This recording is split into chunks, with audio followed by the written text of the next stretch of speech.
Hello everybody, thanks for joining and welcome to our webinar about business analysis. I'm Anthony Biondi, Sales Director at SendShare, and I will be your host.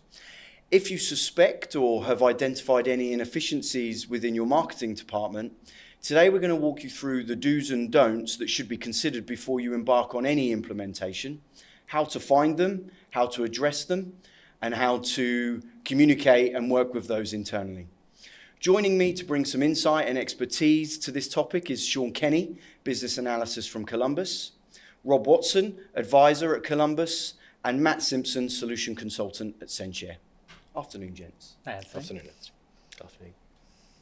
So, gents, talking about business analysis, we're going to address the who, the what, the why, and the deliverables as a consequence of all of that. But first port of call is, what is business analysis? What does it mean, and how would you contextualize it?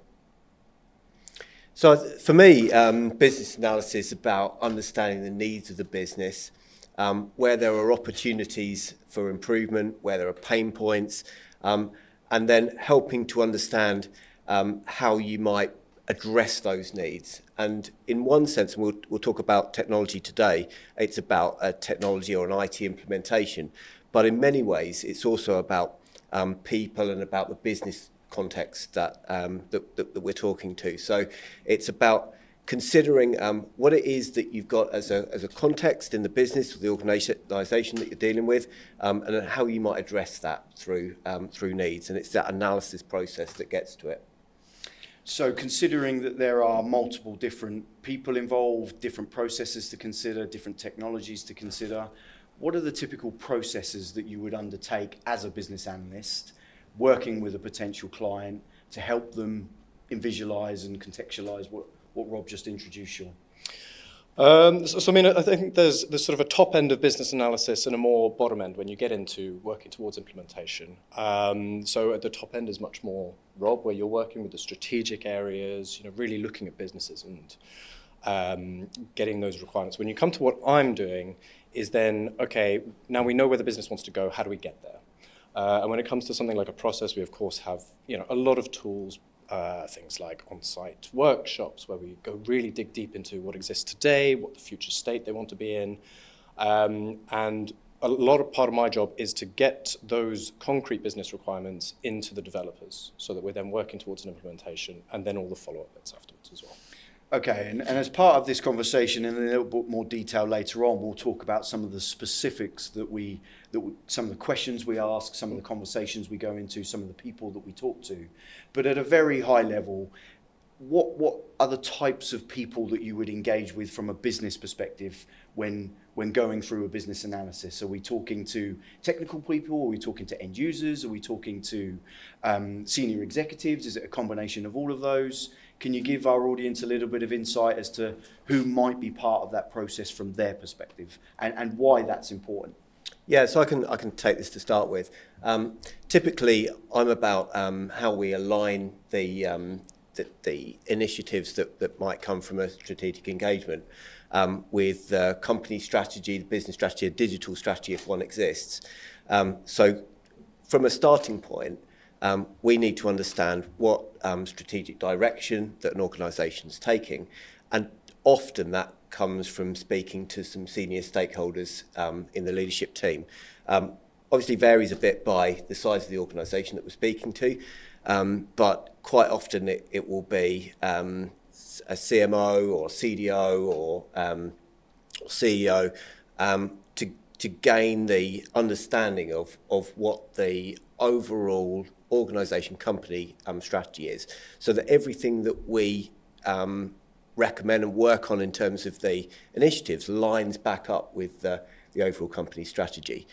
Then a big part of what we do is bring together disparate parts of the organisation to really, I guess it's a start of change management, really to work with stakeholders across different parts, different business units, different business lines perhaps, to understand how that overall company strategy relates to what they do in their product areas and their markets and the different areas where they work. So it's often starting from a direction provided by senior leadership. But then we commonly speak to different stakeholders across different parts of the organisation to understand how that relates to them, and also what their particular needs are. Because, as an example, if we're working with one business line, for example, that's selling one product area, and then in a large organisation, it's often different product areas across different. They each have their own unique needs, and the way that they are delivering against the company strategy varies. So we're trying to get behind that and understand how making changes can help all of those different areas to move forward. So for me, what was key and interesting about everything that you just said there was at no point did you really talk about technology. At no point are you really talking about anything that is ultimately going to deliver the outcomes as a consequence of this analysis. What you're talking about there is better understanding the business, its direction, the strategic input that that's going to have on the ground floor as well as at the top floor. Ultimately, what we're talking about today, right, is gathering that information to then enable you to make the right decisions from a technology standpoint. And whether you've already got the technology in your stack that can help you achieve that, or whether you need to underpin it with other things. So I think the key message there, correct me if I'm wrong, is really understand where you're trying to go as a business and how that's going to impact the business to then enable the decision from a technology perspective. Is that right? Yeah, I agree with that, and I think it's important to remember that business analysis is only as effective as the information we have. Right. And so, as Rob was saying, that goes from the top down to the bottom. The more information we have, the better recommendations we can give into the direction you should be going. Yep. And I think there's also some very interesting sort of intangible benefits about getting as many people involved in a project as possible, and this is where we maybe go into things like project momentum. I think we've all seen projects that sort of wither and die, or there's not quite enough push to get things out the door. So the more engagement there is from the client side, often the more impactful these transformation projects are. Absolutely. I think that's really important. I think when we talk about business analysis, often we talk about a formal process with a beginning and an end. And actually, I think it begins from the first contact with an organisation. So as you're saying, Sean, that momentum that can build, it begins from the first interaction. And as much as we talk about a formal business analysis process, really what we're doing from the very first contact with a customer is getting to know them, understand the organisation, and build those rapports, that momentum that we really need to make for a successful project. So, Matt, working for Senshare as you do, like me, we're quite keen to get a system implemented and ultimately that's how we earn our livings, right? Mm-hmm. But actually what we're talking about here, as we've already articulated, is business process and business strategy and the impacts of all of those things. Mm-hmm. What guidance, what advice, considering what we're talking about here is in its most simplistic sense, understanding what business analysis is, what advice would you give when organisations are thinking about the technology first, mm-hmm. before they're understanding this part of it? Would you encourage them to go down that road, or would you actually encourage them to maybe have a foot in both camps? Well, it's an interesting dynamic because, of course, we talk to people that have some knowledge or interest in Senshare from the beginning. So it's tempting to be led directly to the solution. Yep. But I think embarking on a business analysis process will ensure that those decisions are correct. The momentum we talk about, the success that we want to get from a project, they begin from a neutral standing point, frankly. It's important to look in an honest and open way and identify if Senshare, the wider Entirely offering as part of that MarTech platform, is the right fit. But that can only be done with an open and straightforward and honest exercise. And that's something that's really, really important. To not be technology-led, but to embark on a process that ultimately will lead to perhaps a platform that is super flexible, yep. and will enable you to make the choices that make sense for you, but beginning from a neutral standing point, really important, I would say. Rob, anything to add?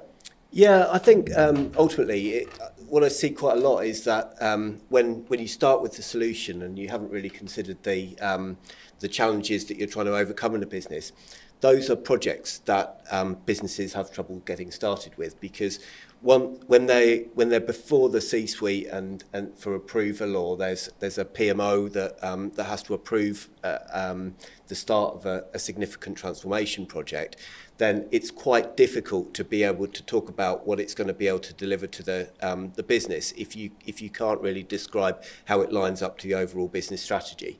So whilst solution first thinking occurs all the time and often, it's because the people that are putting it forward already know what the answer is, and that's good. It's quite difficult to get those projects started. Absolutely. It happens really often. We'll speak with someone that will say, I've worked with SendShare before, we did this, and that's fantastic, but the temptation is to be overly led by a solution. And the important question, as you guys I'm sure are asking on a consistent basis, is, but why? Why do you want to do that? What are you hoping to achieve? And actually rolling back a little bit can be really, really valuable. Yeah, and I think the risk as well comes there that you end up replacing like for like. You're just taking out the old system, putting in a new one. Maybe there's some additional functionality you wanted, but rather than going back to where you want to be as a business and what technology will help us get there, which is, I think, what most companies actually want. Anyway. Yeah. And as a final point on this first segment, which is, again, just as a reminder to understand the what of a business analysis and what that consists of, and considering what we've just been talking about technology, have you got any examples or any thought process, any of you, that will speak to somebody saying, we need to do this, we need to address this problem, and then through the business analysis, actually identifying that that isn't the biggest problem. Actually, what you understood to be holding you back was stopping you understanding the real thing that's holding you back over here. Does that make sense? And have you got some examples of where you've helped an organisation identify what the real problem is versus what they thought the real problem was? I mean, 100%, yeah. I think quite often we are brought in to solve some challenge in terms of that the functionality of a software solution can resolve. But along the way, we hear about lack of agility or operational challenges and those kind of things, which can help really. It can be that those things all line up to the original hypothesis that a particular software solution is the saviour and will help to deliver it. But it also can mean that that it isn't necessarily about deploying technology. It can be about business readiness, appropriate resourcing to teams. It can be about the operating model that's being used. So that it isn't our objective to always prove to the challenge that we've been brought in for. It's our prerogative to help organisations to move forward and to solve the challenges they've got and grow against their company objectives. So, yeah, it really is pretty common that that by working across teams that don't commonly talk to each other, we can see common patterns to do with those kind of more operational issues or more operating issues that we can address. So yeah, it probably happens more often than it doesn't. More often than it doesn't. I think it's nice to embark on that kind of process with confidence that you're not going to look under a rock and find something that you really have to shy away from. I think when you've got a range of technology, a range of experience, that you've got a nice full tool set, you can confidently embark on a business analysis knowing that, okay, I'm not going to turn over something here that is going to kill this project for me. I'm going to find out more, I'm going to understand more, and I'm going to end up with a better implementation as a result. So to summarise all of that, it's a window into the business strategy, the business functions and operations, and then painting a picture as to how existing technology, new technology can potentially increase and improve your efficiencies associated to all of that in its most simplistic sense. And hopefully ensuring you don't make a very expensive mistake. Perfect. Cool. Do you want to cut there for a second? If that's okay. Yeah, perfect. So we spoke about the what and introduced the specifics of business analysis. We want to talk about the why now. Want to give some insight as to the specifics as to why you would embark on this and what some of the benefits of doing it would be. But I kind of want to split it out into two whys. I want to talk about it from a strategic perspective, but I also want to talk about it from a project perspective and how the whys of that can help you understand what road you go down. So, Rob, if we start with the strategic element, why is it important that an organisation consider a business analysis process before really investing in any technology or any changes internally? What are some of the key things that would help them understand the why? Yeah, I mean, so I touched on this a little bit during the what, because I think it's critical that we start with why, and why would you do anything that's an investment for the business and potentially a huge distraction from the core sort of commercial aspects of driving a business. And I think from where I get involved, it's usually about understanding the outcomes that you want to deliver through any kind of initiative or program of projects. And it's about trying to create an understanding that people buy into across the organisation. It's really easy to express, really easy for anyone, if asked, to say what is it that you're trying to achieve to. And then if you can create a vision and a number of outcomes that take you towards that vision, then once you're a year or 2 years or something like that into a transformation program, everyone still understands why they originally embarked on it. Why did they go through these often quite disruptive but also career transformative activities? So if everyone can align around something like, we want to reduce our marketing spend by 10%, or we want to be able to roll out a marketing campaign in 2 weeks, not a month, or those kind of really big, those kind of big but sometimes not closely defined outcomes, then that's an easy way for people to align around, buy in, and give their time to an initiative. Other sort of super important thing, I think it varies by organisation, is that there is alignment to overall company direction. So often, I think that initiatives are driven by, it worked well somewhere, so let's do the same again, roll, repeat, and create a benefit. But actually the context is different. So what works in one place doesn't work in another because the product's different, or because the customer's completely different, or the business model's different. So creating an alignment and understanding with what it is that you're trying to deliver versus what everyone else in the organisation is trying to deliver lines everyone up, gets everyone in the same direction, so that everyone can move at the same time to go and achieve the really big objectives. So I guess if I was to simplify that and turn it into a strapline sentence, it would be a big part of the why would be making the intangible tangible. One of the big important reasons for this is exactly that, making the intangible tangible. And that's everything from people's times to why they do things, how that aligns to different elements, the technologies associated to that. All of that can be an intangible thing. What you're talking about is making that tangible and bringing people on the journey with you. So everybody's into that as a reason for the why. So there's going to be a lot of people watching this who have their own business analysts within their own organisation that could manage a lot of this on their own. Can you give some insight into why it might be good to have some impartiality associated to that? So not necessarily just using an external consultant to do this with you, but have that impartial voice and insight into the business. Why would that be important to an organisation like that? I think that neutrality, that fresh perspective is a really important part of this. So it means that you're not conditioned by, we've always done it this way, is always a phrase that we'll hear a lot. And I think making sure that you've then got that external validation to a degree, that knowledge that you've embarked on something again in a neutral way, that you've looked at it from outside, from inside, really every aspect of the business, to set that totem down, just to build on what Rob was saying. Having that totem that guides you. If you're going off course and things are maybe taking a long time, or day-to-day operations are being affected. Having that underarching goal, I think, is going to be really, really important. So, yeah.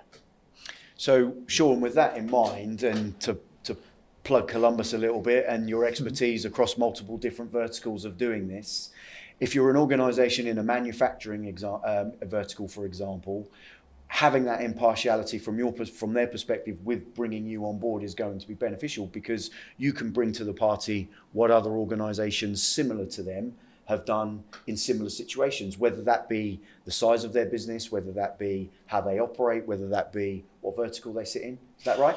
Yeah, I mean, we would absolutely bring, benchmarkable projects. We've done this many times in collaboration with SendShare, so we know what the steps that you need to go through from a generic bit. Not, as you were saying, Matt, this isn't a rigid process. This is adaptable for every business.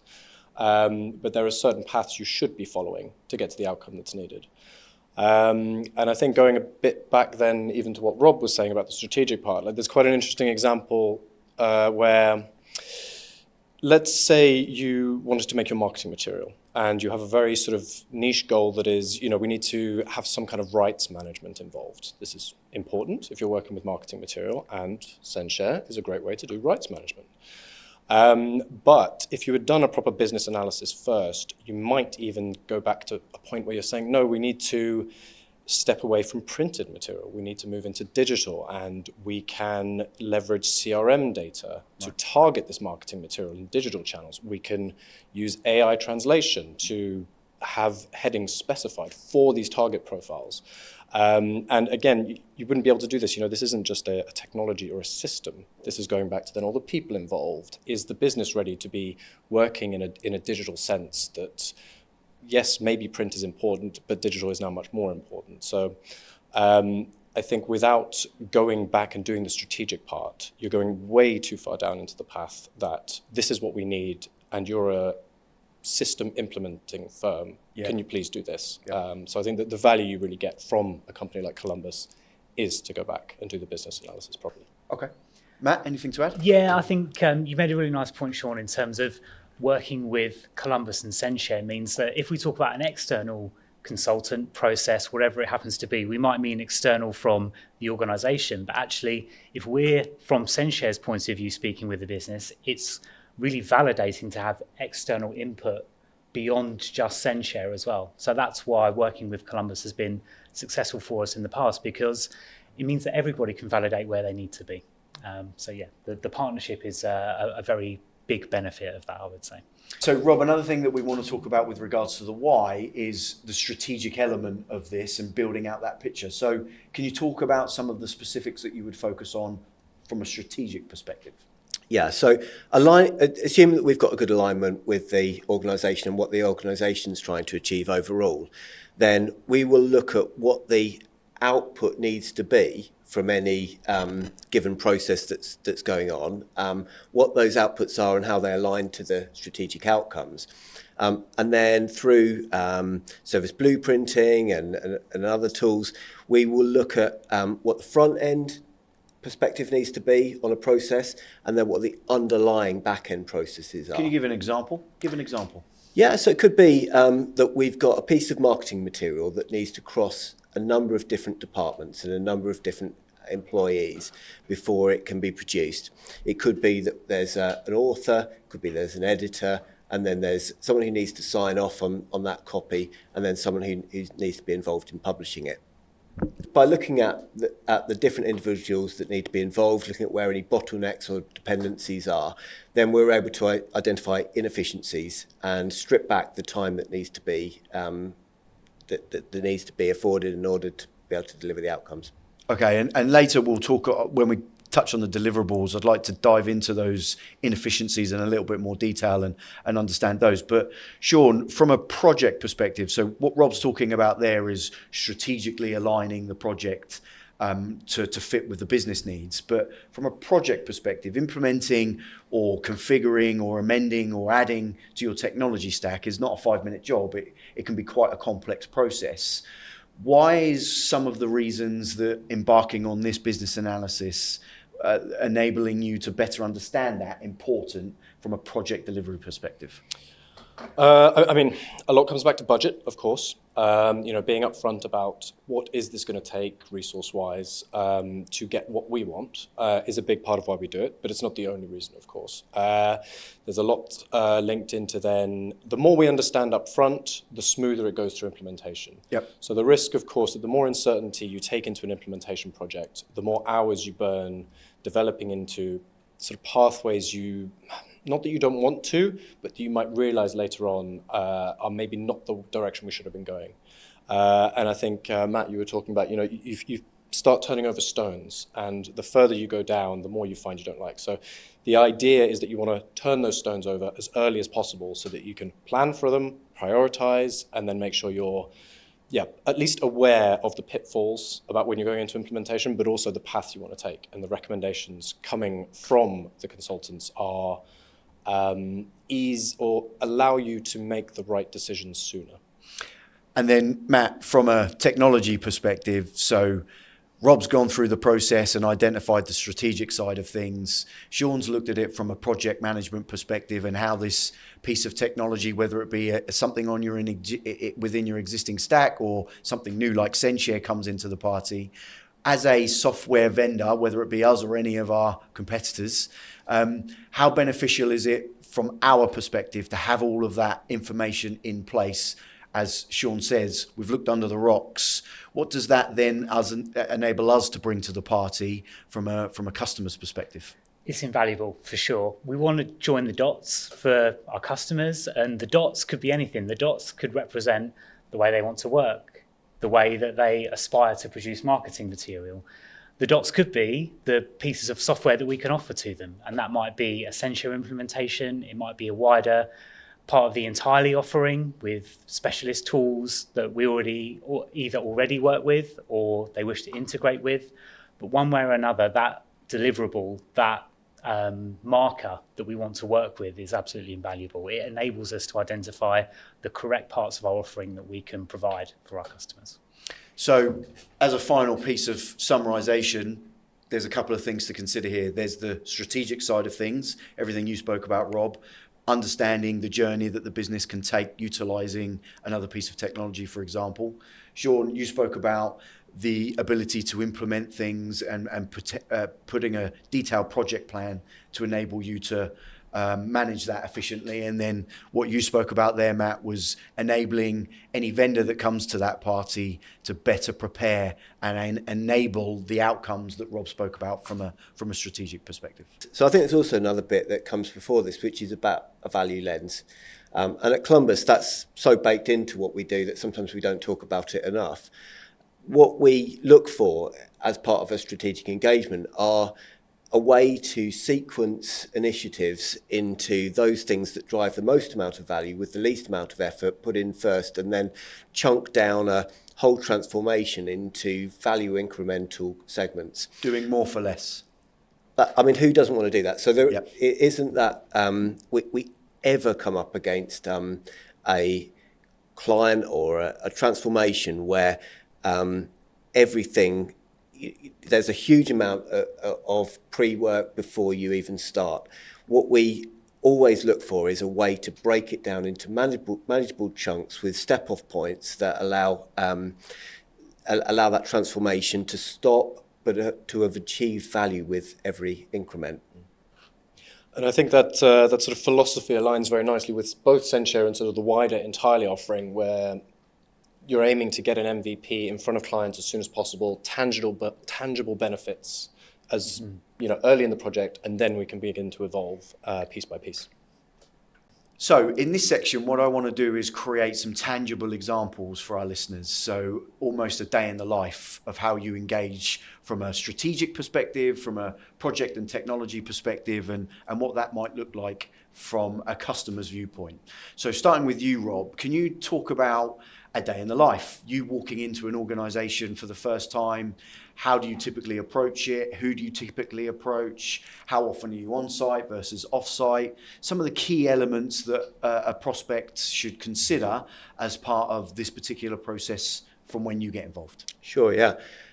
So at the start of a strategy engagement, the thing that I'm most interested to find out are the levers and mechanics behind the organisation. I think that every organisation has its own culture, it has its different mechanics and operations, and I'm trying to understand how that organisation works. And we do that through a process of interviewing with senior stakeholders, and then those senior stakeholders are usually nominated from the person who's driving the engagement with us, so that we've been given an appreciation of how it is you work today. But ultimately, that isn't driving a whole load of value to our client, because it's just about disseminating information into us so that we can get it into our minds. The next point is about what it is that's going to move them forward. And again, we ask questions that are in some ways the same to different organisations, but in some ways reactive to what we already know. So it could be that we cover over things like what markets that they operate in, what different product offerings that they offer, what different business models that they work against. And from a generic sense, that's quite common, because those are the big things that you can look at changing and influencing in any business. But then when it comes to understanding the nuances in a particular vertical, then we need to ask questions, because where we can bring generality and we can bring market trends, what we need to bring from a client are the specifics of that particular organisations, where they feel that they're strong and where they feel that they're weak. So we ask questions to disseminate that and create a business canvas. I think it's important also to give our listeners a bit of insight as to what that means from their time perspective, because I think sometimes, in my experience, engaging with people speaking about this, it's, well, how long is this going to take me? I have a day job, etc., etc. So in advance of all of those things, talk us through the communication and the agenda that is set, and typically how long these interviews would take, and the specifics around those. Yeah, so we try to do as much pre-work as possible. We ask for read ahead on any of the company strategy information. We read news that's publicly available about companies that we work with, so that we've got an idea of what's in the public domain, so that we can go into those conversations on an informed basis. And I think that because things like company strategy are typically baked into the minds of the people that we speak to, it doesn't take a long time to get into the bits that we really need to hear. And I think workshops can be between an hour and hour and a half, and anything more than that doesn't yield a huge amount more in terms of the direction that we're getting. It is useful for us to speak to different people in the organisation. Sometimes we hear the same thing from different parts, but sometimes we don't. And that alignment's really important, because then we understand how much what we're asking about has a consistent consensus across the organisation, and how much of it is not. Because that significantly affects the outcome. And when we make recommendations about what aspects will make a transformation successful, then we're looking for alignment across senior stakeholders around what they want to achieve. So I recognise this next question is, how long is a piece of string? But from the moment you walk into an organisation to the moment you deliver a document that is the business case for change, and I recognise it's going to be variant on different organisations and their requirements, but typically, are we talking years? Are we talking weeks? Are we talking months? On average, what does this look like? I think it totally depends on the... Don't give me the politician's answer. I won't. I think it totally depends on the size of the organisation. But to give you a low end and high end, yeah. Then in a really sort of medium-sized organisation that still derives value from this kind of process, then we might be talking about 2 to 3 weeks. But quite often we are around 7 to 8 weeks of engagement. And then in super complex global organisations, then we might be getting into 12 weeks, 3 months of engagement that allows us to look at the process. I think another point is that there are different resolutions that we can look at strategy.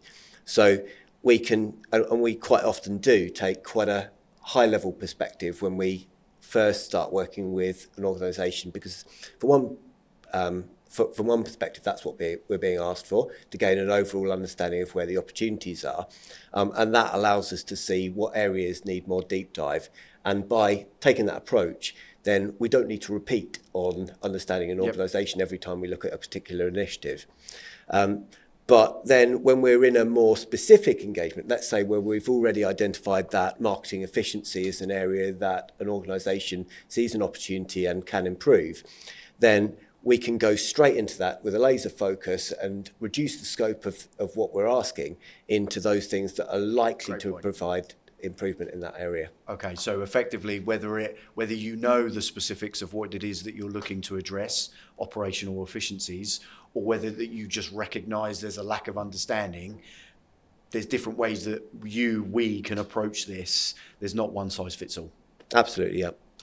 Yeah, for sure. And I think that's a reason we often get selected, is that we're able to bring a framework, which we've done many times, but that framework adapts well to the specific needs of an organisation, the specific size of an organisation, the number of business lines, units, maybe organisation from an international perspective. There's lots of different factors that affect that.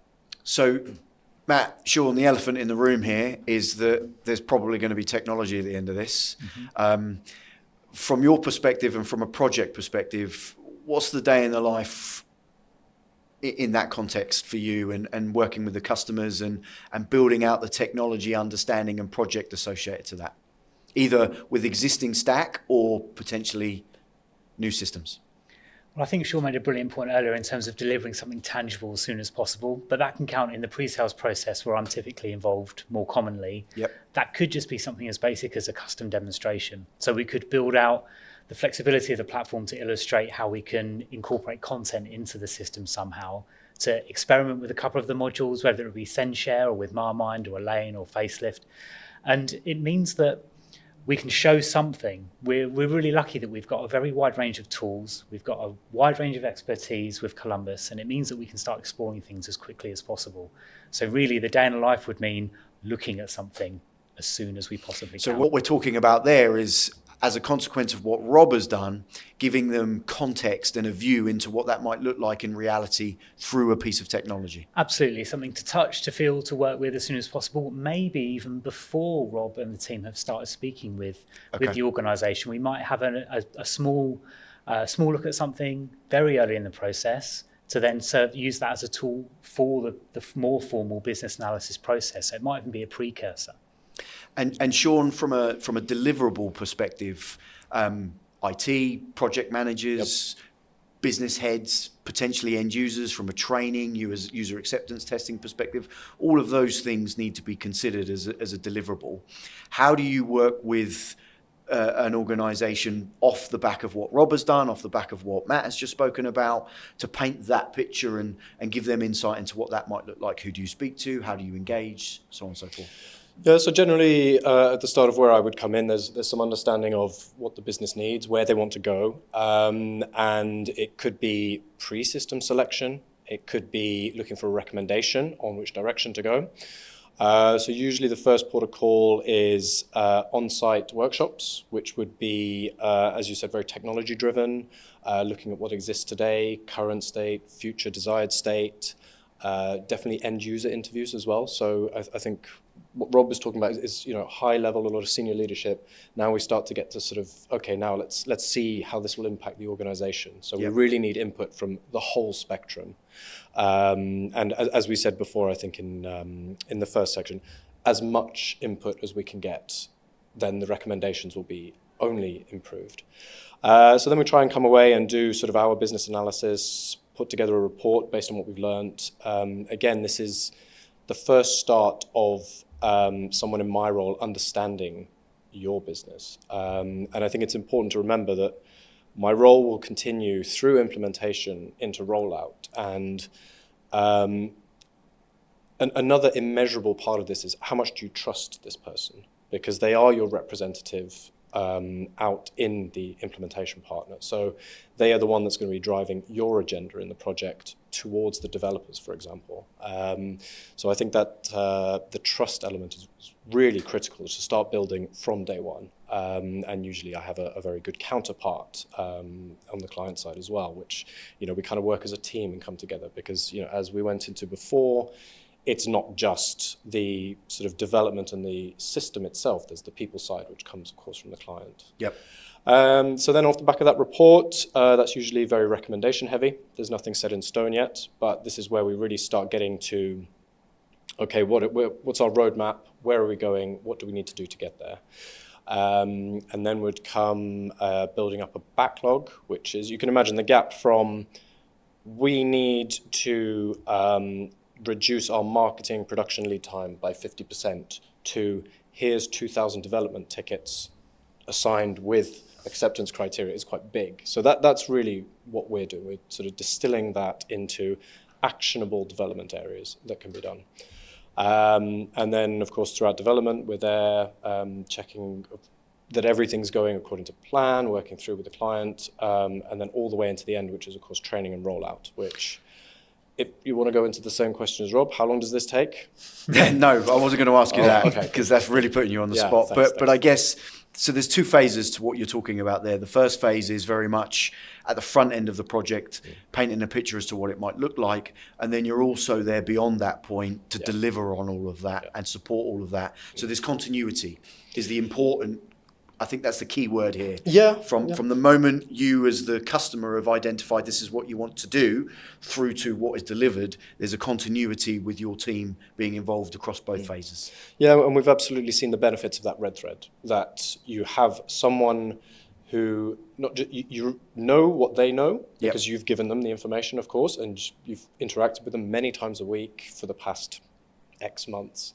But also, again, as we said, that you trust them. You know if you ask them to do this, they will take action on it and take your needs into the project. And I think that's really where the value comes, both from our side as consultants, but also from the client side.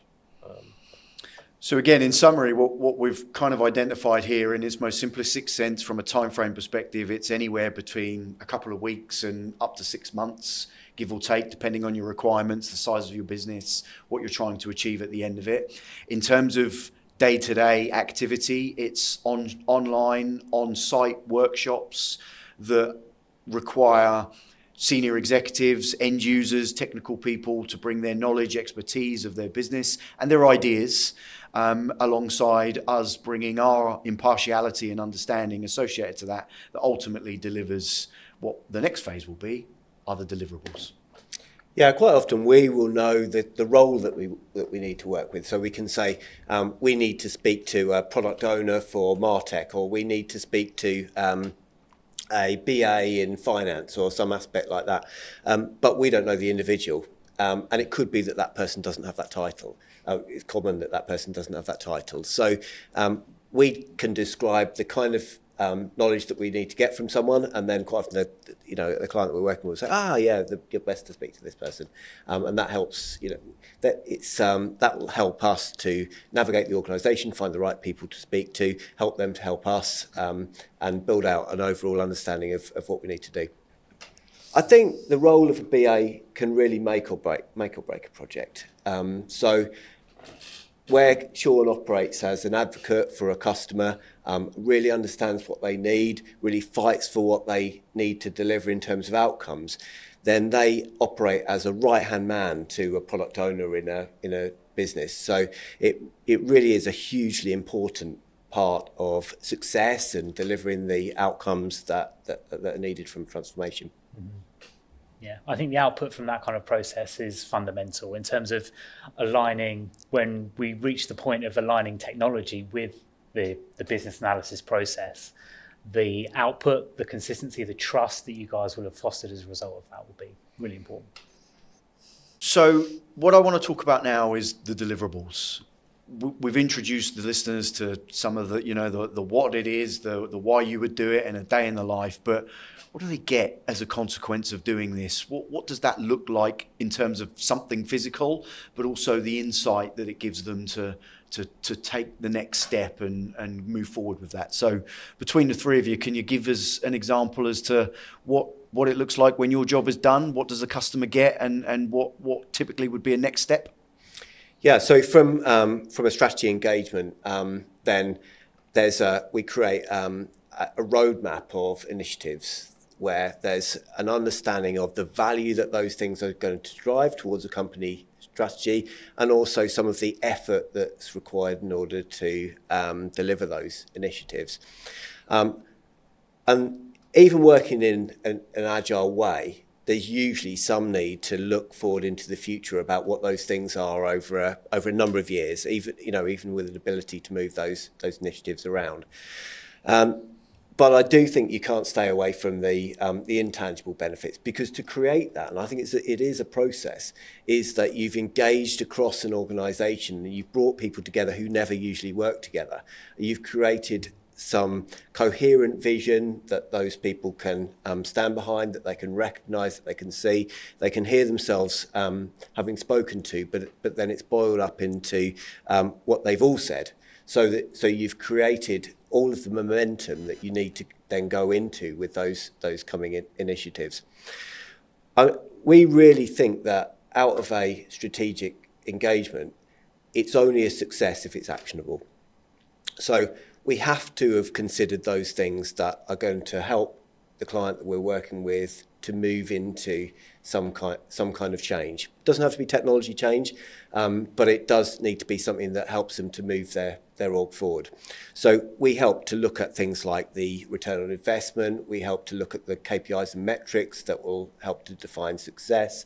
We help to create those aspects that align back up into a business case that can go into the board or the C-suite or wherever decisions are made in an organisation, to help to see what improvements are going to be made, what problems are going to be solved, and where does that take them from usually a commercial perspective or from an objective perspective. The reason I only hold back on commerciality is that often sustainability, environmental considerations, and other higher purposes are a big part of what we're asked to deliver. So ultimately, what that would be delivered as a consequence of this is a tangible number at the end of it, potentially, if that's what you're looking for. I.e., if you're looking for operational efficiencies, we can give you a number as to what that's going to look like over a period of time, whether that be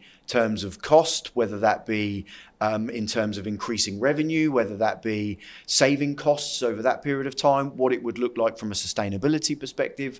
We can give that type of detail as part of a deliverable here, or not? We can when we work with finance teams to deliver that. So I think that's an aspect where, in order to look at how improvements deliver against business metrics, then there's quite a lot of financials concerned in that respect. We can certainly help towards the cost of implementation, and we bring those areas.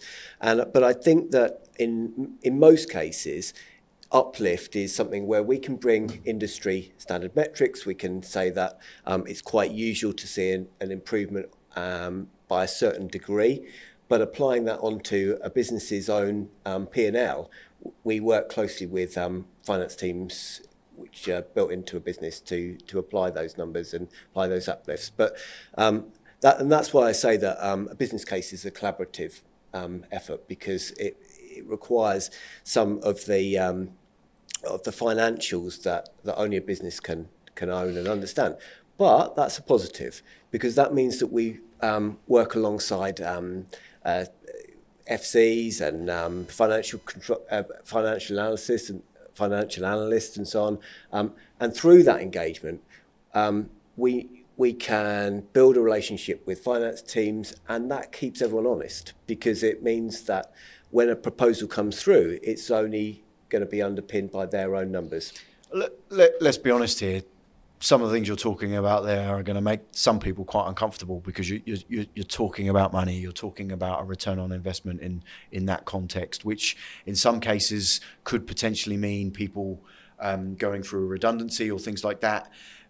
in my opinion, this is not about making people redundant. This is not about costing people their jobs. It's about increasing efficiency and ensuring that people are enabled and empowered to do the jobs that you actually recruited them to do, rather than firefighting and doing those sorts of things. So when I talk about generating a return on investment, I'm talking about it in that context. Do you agree with that, or is that not part of what we're talking about? I think I absolutely do agree, yes. I think that when people talk about applying AI, which is often where that topic has come from, into an organisation, it's about either helping people to do their job more efficiently, more effectively, and to a greater degree, which drives competitive advantage, or it's about backfilling resource that never existed in the first place. So if we look at retail, for example, where people have been cut across the board in head office roles and out in retail stores over the previous decades in a broad brush way, then customer service suffers. What we're talking about here is applying process improvement technology and other aspects to put back in and drive forward customer experience to where it should always be. So I think this is really about being competitive, and it's really about being able to deliver good service that differentiates an organisation, or it's about delivering back-end operational excellence in a scalable and effective way that allows an organisation to be effective. Because it's not just about, or it isn't about cutting roles from an organisation, it's about enabling growth, and it's about enabling scalable growth. So a lot of what we talk to organisations about is how can they use their people more efficiently? How can they use them more effectively? How can people be involved in work that drives a difference? How can we... Alongside technology. Right, and the two, I think, go completely hand in hand. So it's really about how can they create an efficiency and competitive advantage. Sean, what we're talking about there is, and most of our listeners would have been involved in or even written business cases themselves. So they're familiar with what a business case consists of, and what Rob is talking about there is building tangibles associated to that regarding strategic business decisions. The word I've got in my head when I think about something that you would deliver as part of that is a statement of work. Yep. So effectively creating a document that takes them through the journey of implementation and the stages of that and a project plan. Is that a good way of summarising it, or is it a little bit more complicated than that? That's certainly very relevant for the first phase of when we come into implementation, how we would work. So the report off the back of interviews would be maybe more based on recommendations, ways forward, risks. We're talking across 50, 60 pages, but that would be something then to inform the business back what we've learned and the direction we recommend they take. Then we would start looking at building a backlog, briefing the project teams, having a statement of work signed off. And sort of the end point of all of this is a sort of ready-baked project waiting for the green lights. And yes, we start development next Monday, let's go. So yeah, that's really then getting from here's what we want to do and achieve into now we need to push the button and start our development sprints. And of course then there's incremental deliverables we said all the way through the implementation of the project. Then comes all the phases like training, handover, and I think an interesting one that gets missed out a lot on these sort of deliverables lists is the product itself. And if you're new to how this works, having someone in the product owner role early helps, but not essential. But it's the moment when we, as a third party, would hand over the product to be managed internally by the business is such a critical point. And having that role there really underpins that you understand it's important. It needs further development because it's very rarely a point in time where you say, we're happy with this now. We're gonna keep it. It's an evolving thing. Exactly. Yep. And that leads into, of course, the next phase where the initial implementation is done. We've rolled out. Now what? And that's what we usually call the evolve phase, which is saying Okay, which direction do you want to go? Now the box is open. Let's look at what the possibilities are.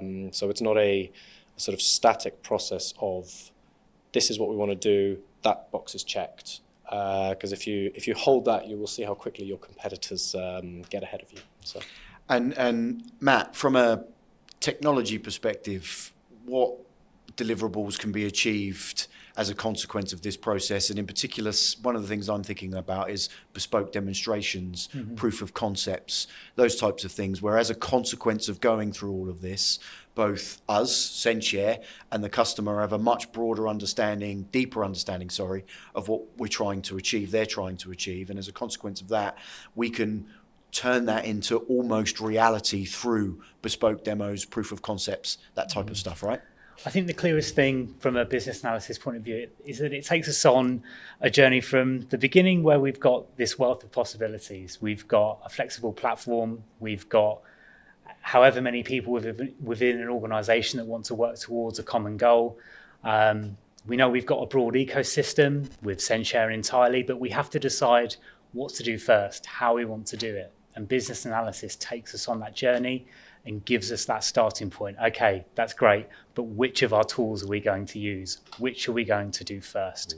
And the items that you described there, the examples that you gave, whether it be a custom demonstration, a proof of concept phase, whatever it happens to be, it gives us that pathway to work upon. So I think that's the clearest thing. In terms of a deliverable, we go from the possibilities to reality in terms of what do we need to do to bring this thing to life.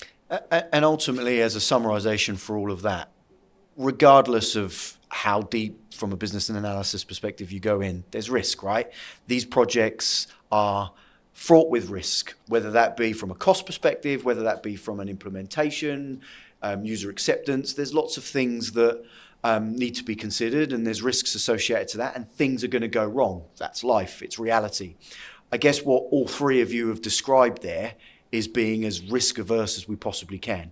So from your perspective, Rob, what we're talking about as a deliverable is here are the tangible examples as to why this is beneficial to you, and give you, the business, the confidence to invest in that project over there at X cost with a view of what the return on investment might look like in X amount of weeks, months, years. What you're talking about, Sean, is a view into the complexity of the deliverables of that. So what project managers do you need to have in place? What training do you need to have and anticipate for? What does that look like in terms of deliverables from a time frame perspective? And how does that impact existing systems, existing processes, turning things off, turning things on, et cetera, et cetera? And then from your perspective, Matt, I guess the summarization there is, as much as we possibly can, we can actually give you physical insight into what that future looks like through a proof of concept process or a defined demonstration that gives you view as to how your workflows are going to be used, how your integrations are going to be utilized, how your content is going to be accessed from a user's perspective. So is that a fair summarization? Is that ultimately what we're delivering here? A document that removes as much of the risk as possible and gives you as much insight into the future as possible? Very much so. I think the exploration of risk is a key concept. I think the more exploration early, the lesser the effort of fixing any problems that you uncover at this stage. The sooner the better. And an effective business analysis is essentially that. You're doing it sooner rather than later. I see a couple of key risks that get overlooked in transformation are we moving fast enough? And often that requires some freedom to go try things at little investment, but huge return in terms of learnings and allow people to deliver things fast. And it talks a bit to the proof of concept idea that Matt spoke about earlier. And the other kind of risk that isn't considered in that way is whether a transformation actually delivers against the outcomes and goals that from a business perspective it's considered to. Sadly, I see so many of these initiatives have turned into a technology replacement project, and that's where I think we bring something different, because we bring our value lens to the process. So every small increment should be value delivery, with an ability to step off and stop if it isn't continuing to to deliver value. And that keeps us at Columbus on our toes, because it means that we always look at whether what we're delivering is giving our customers value, because it's only giving our customers value if it's giving the end customer value. So what we align to is creation of value through the full value stream, allowing our customers to always be able to express that value against their company strategy, which allows those kind of bigger transformative initiatives to move really big things that elevate businesses from small to medium, medium to large, large to enterprise, and those kind of huge movements. Sean, any final thoughts? Yeah, I think risk is such an interesting topic, and it's not always our role as consultants to mitigate risk. Sometimes it's enough to just highlight it. And I think going into resources and requirements, everyone wants as much as they can for as little as possible, but there is an element of reality here in a project as well. Budgets are limited, resources are limited, time is limited. There's all these limits and all this sort of what you consider negative impacts on a project. So, clarity, communication, scoping, all of this upfront as much as possible are the tools we use as much as we can. But as long as you have a handshake agreement at the end on the path forward, then I think, usually you can find yourself in a good place. Thank you, gents. Thank you. Thank you. Thanks for listening, everybody. Hopefully this has been informative to you. We've walked you through the what a business analysis is, the why you would do it. We've taken you through a bit of a day in the life to give you some insight as to what it might consist of, and giving you some insight as to some of the deliverables and actions as a consequence of investing in anything like this. Please take the time to like and give us your feedback. There should also be a link below that gives you insight into how to reach out to us. But again, thanks for your time. Thanks for listening. Catch up soon.